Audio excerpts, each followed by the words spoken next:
ادھار پر کوئی چیز لینا یہ بالکل صحیح ہے، لے سکتے ہو، اور رسول اللہ صلی اللہ علیہ وسلم نے خود ایسی تجارت کی ہے۔ کچھ اونٹ لیے تھے مختلف اوقات میں، اور یہ بھی ایک اونٹ کی بات ہے کہ ایک اونٹ لیا تھا اور اسی کا قرضہ لینے کے لیے جو اس کی ادھار تھی، وہ پیسے لینے کے لیے آدمی آیا اور وہ شدت اختیار کرنے لگا۔ صحابہ کرام علیہم رضوان کو کچھ غصہ آیا، وہ چاہتے تھے کہ اس کو سزا دینی چاہیے کہ یہ کس انداز میں بات کر رہا ہے، لیکن رسول اللہ صلی اللہ علیہ وسلم نے برداشت کی اور صحابہ کرام علیہم رضوان کو منع فرمایا کہ جس کا قرضہ ہوتا ہے، جس کا حق ہوتا ہے، وہ ایسے بات کر سکتا ہے، اس کو چھوڑ دو، اس کو غصہ آئے گا، آپ اس کو اونٹ دے دو اس کی عمر کا۔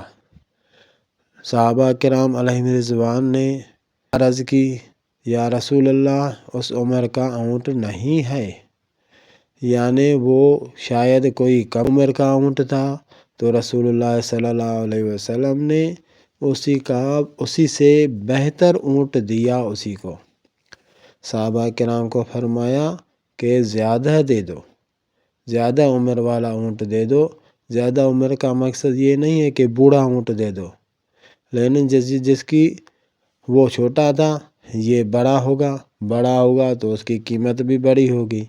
یعنی اسی سے زیادہ اس کو دے دو، کم نہیں دے دو۔